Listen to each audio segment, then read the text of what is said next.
Durante la cena, mi yerno soltó una carcajada y preguntó, «Dime, Roberto, ¿cómo se siente ser un fracasado?» Todos en la mesa rieron. Todos menos yo. Me limité a sonreír y respondí con calma, «¿Y tú, Víctor, cómo te sentirás cuando este fracasado deje de pagar todas tus facturas?» En cuanto esas palabras abandonaron mis labios, el rostro de Víctor perdió todo color. La mesa familiar se transformó en un campo de batalla silencioso. Y lo que sucedió después cambiaría nuestras vidas para siempre. Todo comenzó esa noche de marzo. Víctor giraba entre sus dedos una copa de vino caro, el mismo que yo había llevado como regalo para celebrar su ascenso a director regional de ventas. «Sabes, Roberto», dijo con aire de superioridad. «Debe ser reconfortante estar jubilado. Sin presiones, sin fechas límite, sin verdaderas responsabilidades». Dejé el tenedor sobre el plato con cuidado. El filete que tenía enfrente se enfriaba lentamente.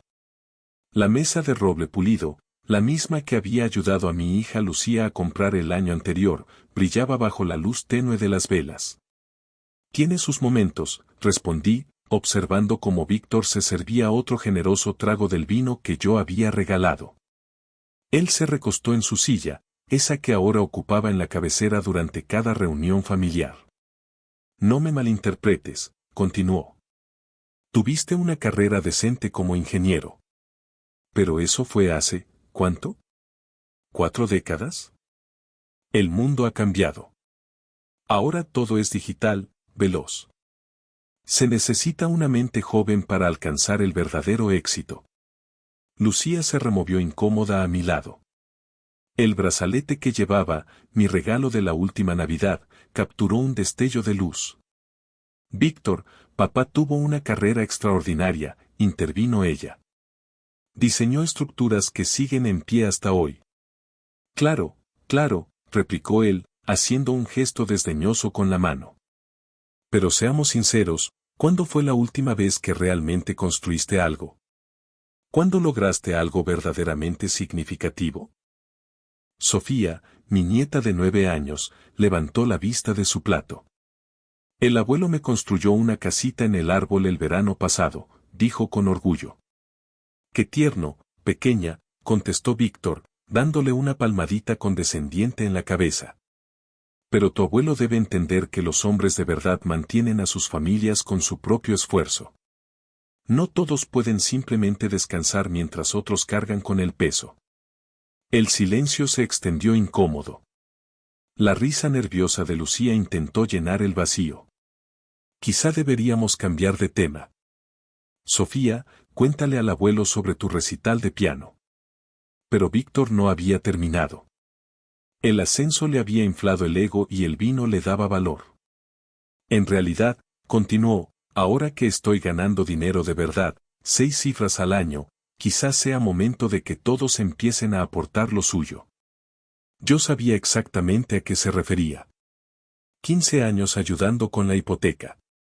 15 años pagando matrículas escolares. 15 años cubriendo préstamos de automóviles, facturas médicas, emergencias. 15 años viéndolo gastar como si el dinero brotara de la tierra, mientras yo, en silencio, tapaba cada hueco financiero. «Tomemos a Lucía como ejemplo», prosiguió, señalando a mi hija. «Ha estado tanto tiempo fuera del mercado laboral, viviendo de lo que podríamos llamar caridad familiar. Quizás sea hora de que regrese al mundo real». El rostro de Lucía palideció. Ella sabía, igual que yo, que su estilo de vida dependía completamente de mi apoyo silencioso. Los uniformes del colegio privado colgados en el vestíbulo. El contrato del auto de lujo de Víctor. La remodelación de la cocina que terminaron en otoño. Todo era imposible sin mi ayuda. Mateo, mi nieto de 12 años, percibió la tensión. «¿Estamos en problemas, papá?» «No, hijo. Pero es importante entender la diferencia entre quienes generan ingresos y quienes dependen de otros. Entre los que proveen». Me miró directamente, «y los que han dejado de intentarlo». La ofensa flotó en el aire como humo denso. Lucía tomó su copa con manos temblorosas. Los niños intercambiaron miradas preocupadas.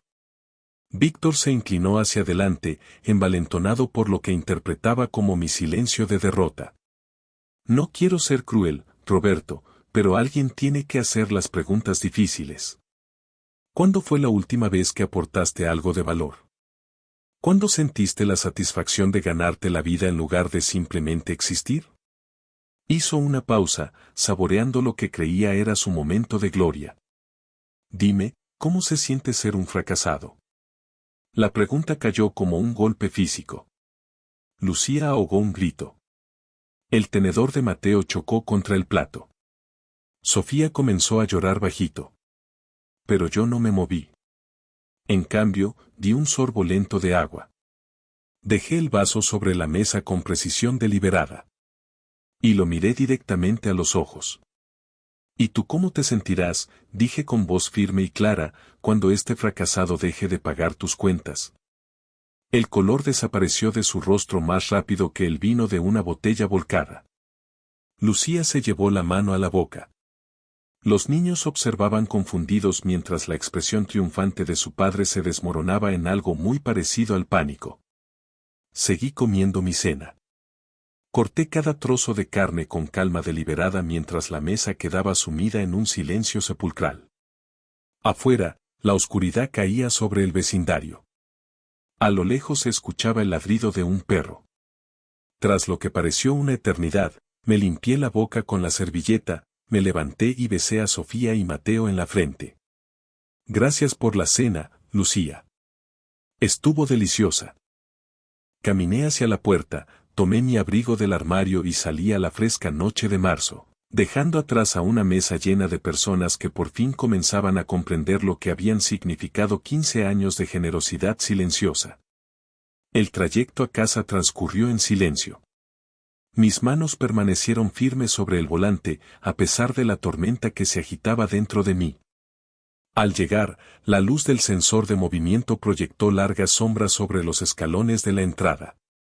Colgué el abrigo en el armario del pasillo y caminé directo a mi estudio. El lugar olía a papel viejo y cera para muebles. Encendí la lámpara de escritorio.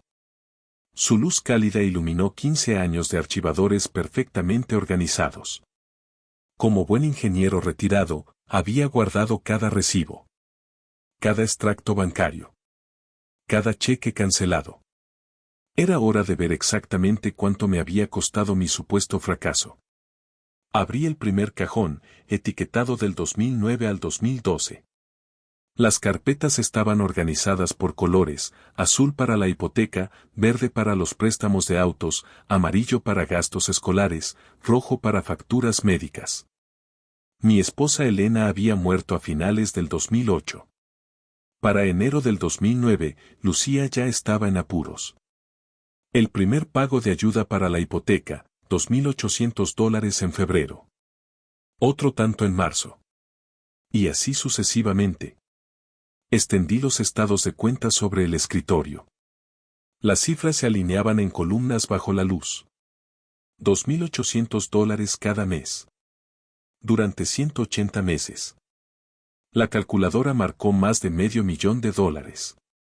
Solo en la hipoteca. Luego vinieron los pagos de los autos. El contrato del auto de lujo de Víctor.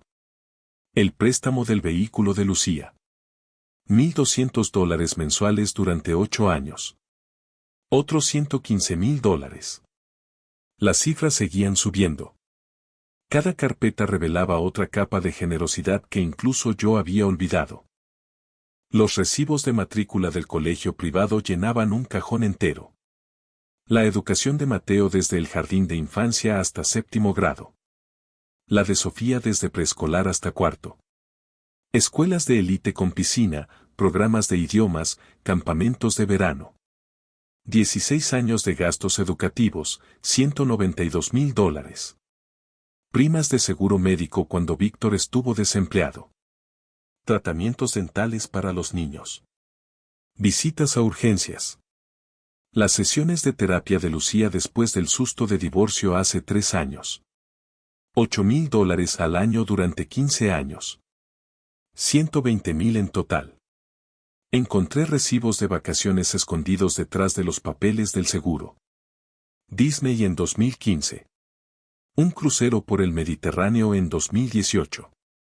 Alquileres de cabañas de esquí. Regalos de Navidad. Reparaciones urgentes. El pago inicial para la remodelación de la cocina. Otros 50.000 en ayudas variadas. La cifra final me hizo recostarme en mi sillón de cuero. $976.200. Casi 1.000.000. Por primera vez desde el funeral de Elena, sentí el peso completo de aquella promesa que le hice en su lecho de muerte. No te preocupes por Lucía, le susurré a mi esposa moribunda. Me aseguraré de que esté bien. Recordé las lágrimas de Lucía en el funeral. Su pánico por la hipoteca que ella y Víctor no podían pagar solos. Lo agradecida que estaba entonces, llamándome cada semana para darme las gracias, enviando galletas caseras, trayendo a los nietos los domingos. ¿Cuándo dejó de agradecerme? ¿En qué momento mi ayuda pasó de ser un regalo a convertirse en una obligación? Saqué mis propios estados financieros. Aquellos que mostraban mis renuncias. Una cuenta de jubilación más pequeña porque había pospuesto mis inversiones. Una modesta casa de 2 habitaciones en lugar de la propiedad junto al lago que siempre quise. Mi vieja camioneta de 15 años en el garaje mientras Víctor conducía autos de lujo. Los folletos de viajes que nunca usé porque él. Los pasatiempos que abandoné. La mujer de la iglesia que dejó de invitarme a cenar porque yo siempre estaba ocupado ayudando a la familia. Había entregado casi $1.000.000 en 15 años. A costa de mis propios sueños.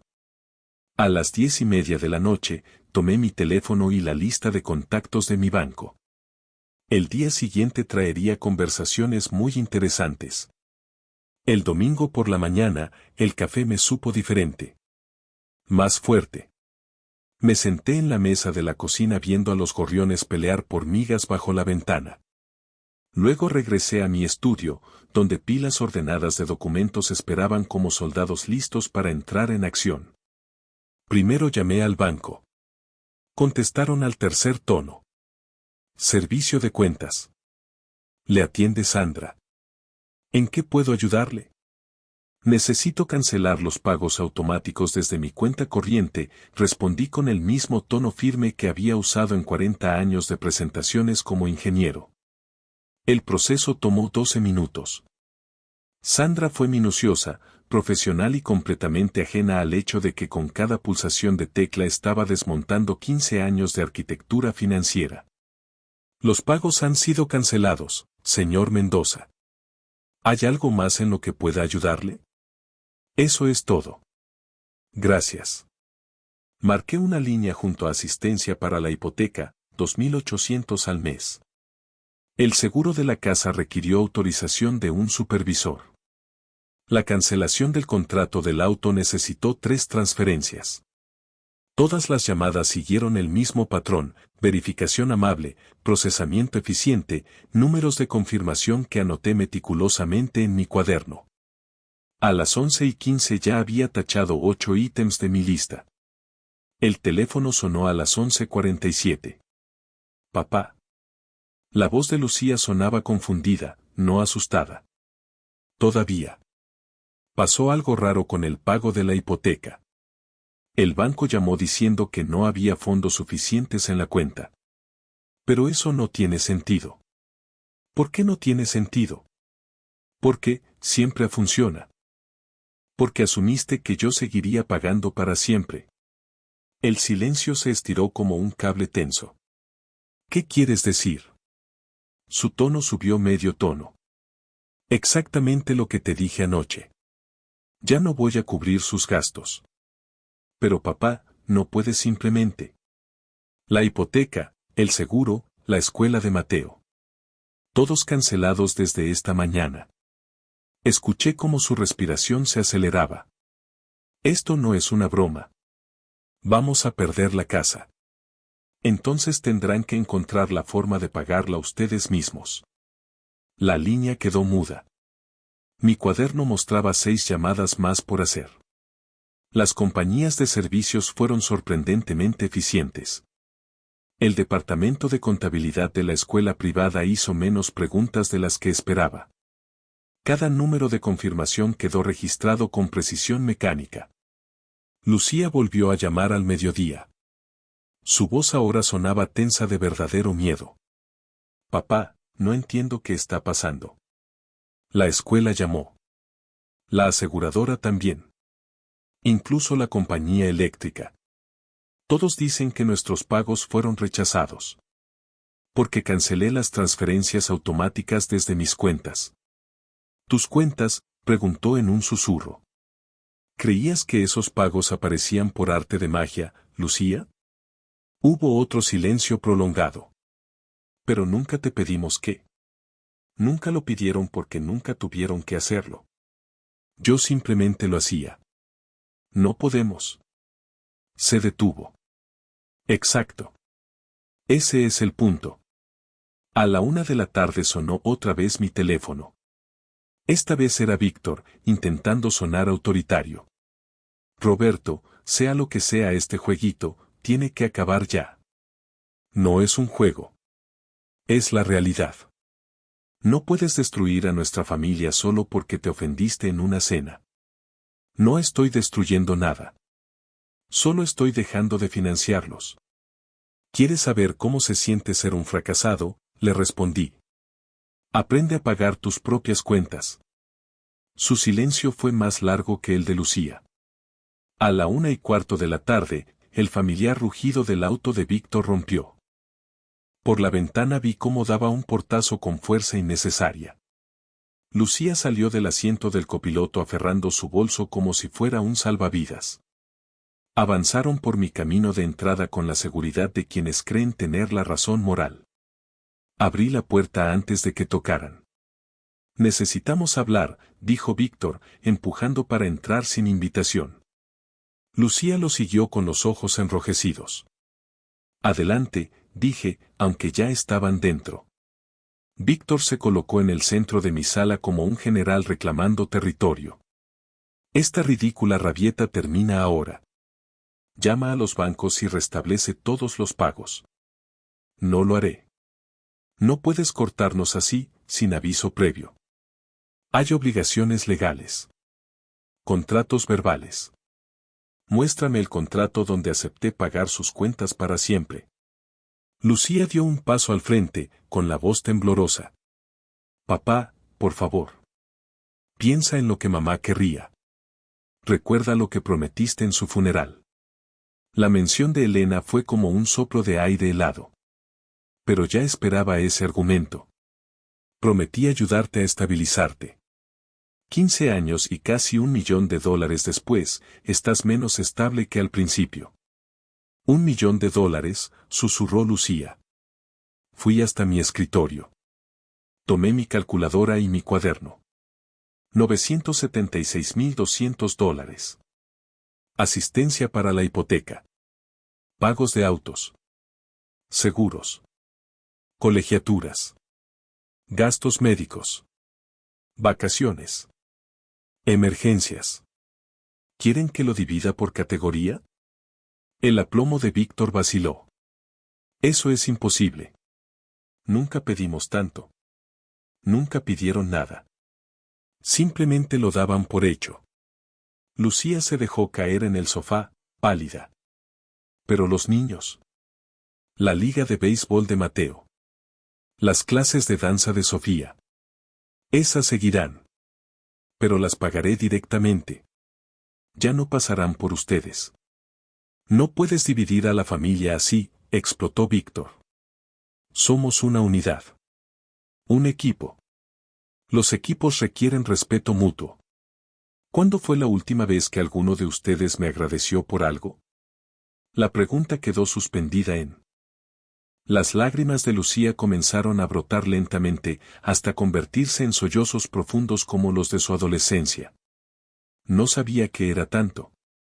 Yo pensé que querías ayudar. Pensé que eso te hacía feliz. Lo hacía.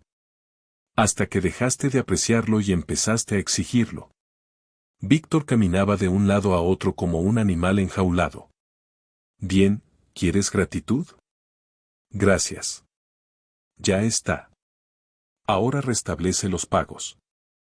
La gratitud no funciona de manera retroactiva, Víctor. Por primera vez desde que entró, dejó de verse molesto. Comenzó a lucir realmente preocupado. ¿Qué es exactamente lo que quieres de nosotros? Quiero que aprendan a vivir con lo que tienen. Quiero que mis nietos vean a sus padres trabajar por lo que poseen en lugar de esperar limosnas. Quiero que me traten como a un padre y un abuelo. No como a un cajero automático. Lucía levantó la vista entre lágrimas. ¿Y si no podemos? ¿Y si lo perdemos todo? Entonces aprenderán lo que realmente significa fracasar. El silencio se extendió, tan denso que hasta las sombras parecían contener la respiración.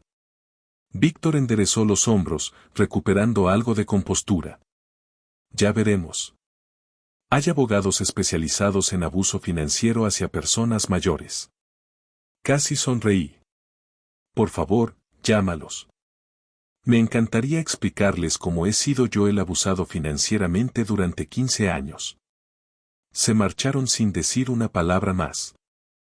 Los días siguientes cayeron como fichas de dominó. El lunes llegaron las primeras notificaciones del banco. Lucía llamó en pánico. Papá, dicen que el pago de la hipoteca fue rechazado. Hay una multa. El banco quiere casi $3,000 para mañana o iniciarán el proceso de ejecución hipotecaria. No dije nada. El silencio se estiró hasta que ella colgó. Al mediodía, la financiera del auto de Víctor dejó mensajes por el impago. El préstamo del auto de Lucía rebotó con penalización. El seguro de la vivienda se canceló cuando falló el pago automático. El martes, la marea subió más. Lucía volvió a llamar, con Víctor gritando al fondo. No podemos cubrirlo todo, su voz se quebraba. Apliqué en varias tiendas y restaurantes. Incluso si me contratan de inmediato, el salario mínimo no llega ni a 2,000 al mes antes de impuestos. Por primera vez en 15 años, estaba haciendo cálculos para sobrevivir. El miércoles pasé por la escuela privada a la hora de salida. Mateo y Sofía estaban con otros niños cuyos pagos ya habían sido cubiertos. Esa mañana, la escuela había llamado a Lucía, la deuda debía pagarse de inmediato o los niños serían expulsados el viernes. Esa noche, mi vecina mencionó que había escuchado gritos en su casa mientras paseaba. Parece que tienen problemas de dinero, dijo con tristeza. El joven gritaba algo sobre tarjetas de crédito al máximo. El jueves llegó el punto más crítico. Lucía me llamó a media tarde. Su voz ya no tenía ese tono exigente y arrogante. Había sido reemplazado por algo que no escuchaba desde hacía años, humildad. Papá, por favor. Fui a 5 entrevistas ayer.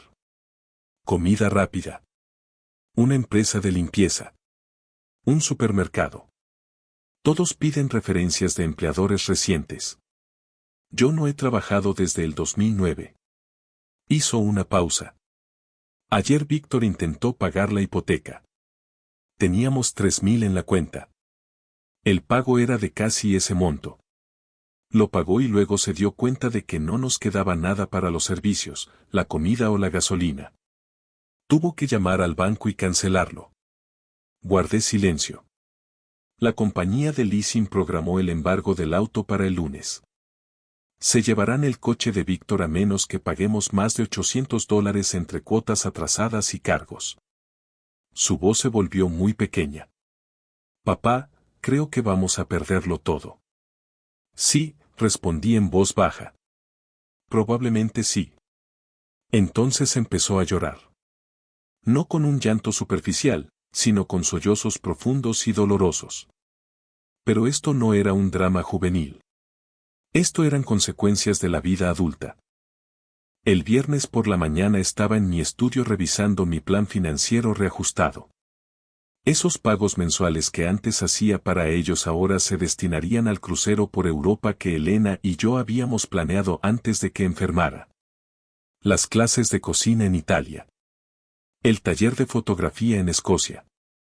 A las 11:30 sonó el teléfono. Roberto. La voz de Víctor no tenía nada de la arrogancia de antes. Necesitamos hablar. Ya hemos hablado. No. Necesitamos hablar de verdad. Como adultos. Sobre cómo podemos arreglar esta situación. ¿Quieres decir cómo puedo yo arreglar tu situación? Un largo silencio. Sí. Eso es exactamente lo que quiero decir. Al menos estaba siendo honesto. Vengan el domingo por la tarde.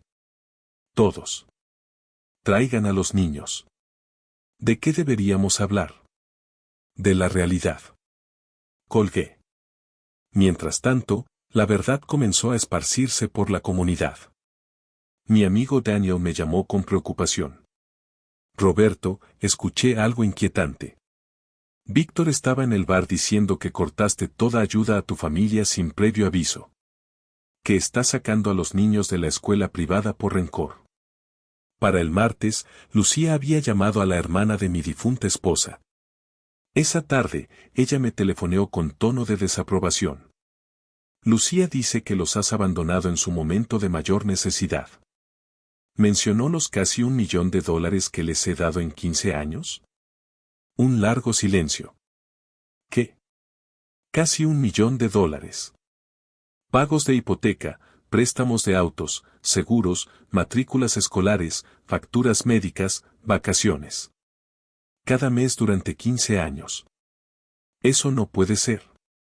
Tengo documentación de cada centavo. A la mañana siguiente me llamó Sofía con una vocecita ensayada. Abuelo, mamá dice que podríamos perder la casa porque ya no quieres ayudarnos. ¿Hicimos algo malo? El corazón se me encogió, pero mantuve la voz suave. No hicieron nada malo, cariño. ¿Quieres que te pase a buscar para ir por un helado esta tarde? Mamá dice que hay. Yo nunca digo que no a un helado con mi nieta. Esa tarde, la tristeza fingida de Sofía se desvaneció mientras me contaba sobre su proyecto de arte. Cuando la dejé en casa, Lucía me observaba desde la ventana con ojos calculadores.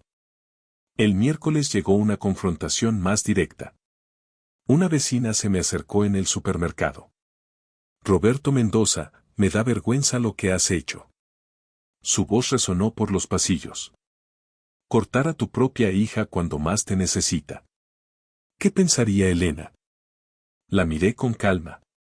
Elena pensaría que 15 años y casi $1.000.000 son más que generosos. Su indignación se tambaleó. ¿Casi 1.000.000? Pagos de hipoteca. Autos. Matrículas escolares. Seguros. Gastos médicos. Vacaciones. ¿Quieres ver los registros bancarios? Algunos compradores se detuvieron a escuchar. El rostro de la vecina se tensó. Lucía nunca mencionó. Lucía menciona muy poco de lo que recibe. Solo lo que le conviene. Esa noche, Daniel volvió a llamar. Víctor estuvo otra vez en el bar con el mismo discurso. Pero otro hombre estaba allí. ¿Te acuerdas de él? Les vendió ese auto de lujo hace 3 años. ¿Y qué dijo? Preguntó cómo podía Víctor permitirse un coche de $60.000 con su sueldo. Cuando Víctor empezó a esquivar la pregunta, el hombre recordó que fuiste tú quien confirmó el contrato. El bar quedó en silencio de golpe. La verdad tiene su propia forma de emerger. La realidad siguió su curso implacable. El lunes, vi un aviso de ejecución hipotecaria pegado en la puerta de Lucía. Un documento oficial del condado. 30 días para pagar más de $8.000, 3 meses de hipoteca atrasada, más multas y honorarios legales. El martes trajo más cambios. El auto de lujo de Víctor había desaparecido de la entrada, sustituido por un vehículo modesto de 10 años de antigüedad. Mi vecina comentó que había visto a Víctor en la concesionaria con gesto derrotado mientras Lucía llenaba papeles. El miércoles por la tarde pasé por el supermercado y vi a Lucía detrás de la caja. Llevaba un chaleco azul con su nombre bordado, escaneando productos con precisión mecánica. Cuando una conocida se acercó a su caja, el rostro de Lucía se tiñó de rojo intenso. Lucía, querida, no sabía que trabajabas aquí. Empecé el lunes, respondió ella evitando mirarla a los ojos. ¿Bolsa de papel o de plástico?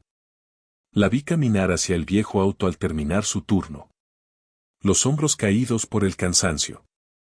Esa misma noche, Mateo me llamó. Abuelo, mamá y papá están discutiendo otra vez. Muy fuerte esta vez. ¿Sobre qué, campeón? Dinero. Papá dice que el trabajo de mamá no paga lo suficiente como para importar. Mamá dice que papá nunca ganó lo suficiente tampoco. Luego empezaron a decir cosas feas sobre ti. ¿Qué clase de cosas? Que arruinaste todo a propósito. Pero después mamá empezó a llorar y dijo que quizá fueron ellos mismos los que lo arruinaron. El viernes por la tarde estaba leyendo en mi estudio cuando sonó el timbre. Víctor estaba en mi puerta. Solo. La confianza que siempre irradiaba había desaparecido. Llevaba la camisa arrugada, la corbata floja y un gesto de agotamiento que jamás le había visto. Roberto, necesito hablar contigo. Solo tú y yo. De hombre a hombre.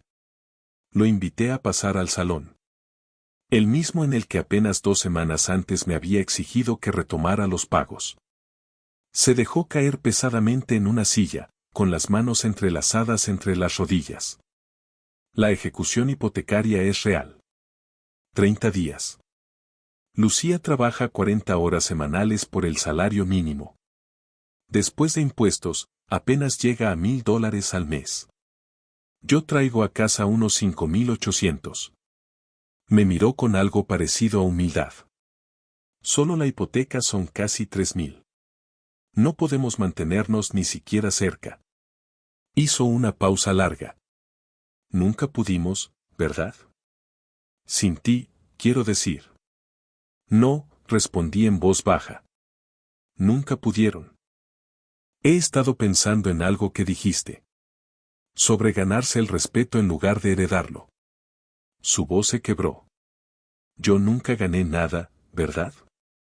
La casa, los autos, las escuelas de los niños. Todo fue tuyo. Y yo me paré en tu mesa y te llamé fracasado. El silencio se extendió entre nosotros. Tengo una pregunta, dije finalmente. ¿Por qué crees que dejé de ayudarlos ahora? ¿Después de 15 años? Víctor negó con la cabeza, derrotado. No lo sé. ¿Por qué finalmente te harté? Porque mis nietos estaban empezando a crecer viéndote despreciar a quien les daba todo. Porque Mateo empezaba a imitar tu arrogancia. Porque Sofía pensaba que el dinero aparece mágicamente. Porque quiero que mis nietos aprendan que el trabajo tiene valor. Que la gratitud importa. Que las personas merecen respeto. Las lágrimas comenzaron a brotar de sus ojos. Lo arruiné todo, ¿verdad? No todo, respondí. Aún tienen tiempo de reconstruir. Pero tendrán que hacerlo ustedes mismos. Con su propio esfuerzo. El domingo llegó con cielos despejados. A las 4 de la tarde, toda la familia estaba sentada en mi sala. Lucía, Víctor, Mateo y Sofía. Los adultos lucían agotados. Los niños, confundidos pero esperanzados. Voy a explicarles exactamente cómo funcionará esto a partir de ahora, comencé. Saqué una carpeta con documentos. Primero, no voy a restablecer los pagos anteriores. Ustedes tendrán que encontrar la manera de cubrir la hipoteca, los autos y los gastos del hogar. Si no pueden pagar la casa actual, tendrán que vender y mudarse a algo que puedan costear. Lucía sintió, con los ojos húmedos pero decididos. Segundo, seguiré pagando directamente la educación de Mateo y Sofía. Pero no a través de ustedes. Los cheques irán a la escuela. Y si deciden cambiarlos a una escuela pública, también está bien. La educación de calidad no depende del precio. Los niños intercambiaron miradas. Tercero, las actividades extracurriculares de los niños, el béisbol de Mateo, la danza de Sofía, continuarán. Pero quiero que ustedes cubran al menos la mitad. Si no pueden, buscaremos alternativas gratuitas. Víctor tragó saliva. ¿Y qué hay de nosotros? ¿De nuestra relación? Eso depende completamente de ustedes. Pueden elegir resentirme por el resto de sus vidas. O pueden elegir aprender de esto y reconstruir algo mejor. Me incliné hacia adelante. Tengo 72 años. Pasé los últimos 15 sacrificando mis propios sueños para sostener los de ustedes. No me arrepiento de haber ayudado a mi hija. Pero sí me arrepiento de haberlo hecho de una manera que les enseñó a dar todo por sentado. Sofía se levantó de su silla y caminó hacia mí. Me abrazó con fuerza. Abuelo, lo siento si nunca te dimos las gracias suficientes. Le besé la frente. Tú no tienes nada de qué disculparte, cariño. Solo promete que cuando seas grande, recordarás que las personas importan más que las cosas. Lo prometo. Mateo se unió al abrazo. Yo también, abuelo. Lucía se acercó con lágrimas corriendo por sus mejillas. Papá, lo siento. Lo siento mucho. Perdí de vista lo que realmente importaba. La abracé con fuerza, como cuando era pequeña. Lo sé, hija. Lo sé. Víctor fue el último en levantarse. Se quedó de pie frente a mí, con los hombros caídos. Roberto, no tengo palabras para disculparme por lo que dije en esa cena. Fui un idiota arrogante y ciego. Tú no eres un fracasado. Yo lo soy. Extendí mi mano. No eres un fracasado, Víctor. Eres un hombre que perdió el rumbo. Pero aún tienes tiempo de encontrarlo. Él tomó mi mano con firmeza. Gracias. De verdad. 6 meses después, las cosas eran diferentes. Lucía y Víctor vendieron la casa grande y se mudaron a un apartamento modesto pero acogedor. Ella había conseguido un trabajo administrativo en una clínica local. Él seguía en ventas, pero con una nueva humildad que sus colegas notaron. Los niños se adaptaron a la escuela pública del vecindario. Mateo descubrió que le gustaba ayudar a otros niños con matemáticas. Sofía encontró un programa de danza gratuito en el centro comunitario. Los domingos volvieron a ser sagrados. Cenas familiares en mi pequeña casa, con comida sencilla y conversaciones reales. Los niños ayudaban a poner la mesa. Lucía traía postres caseros. Víctor llegaba temprano para ayudarme con el jardín. Un domingo, mientras lavábamos los platos juntos, Víctor me dijo algo que nunca olvidaré. ¿Sabes, Roberto? Perdimos la casa grande, el auto de lujo, las vacaciones caras. Pero por primera vez en años, siento que realmente tenemos algo. ¿Y qué es eso? Una familia de verdad. Sonreí. Eso, Víctor, vale más que cualquier $1.000.000. Marta tenía razón. Prometí cuidar a nuestra hija. Pero cuidar a alguien no significa darle todo lo que pide. A veces significa tener el valor de decir que no, a veces significa dejar que enfrenten las consecuencias de sus decisiones. A veces significa amarlos lo suficiente como para enseñarles a volar solos.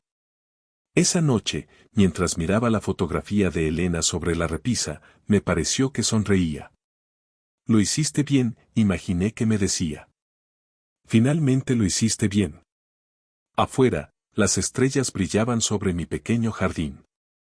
Y por primera vez en 15 años, sentí paz.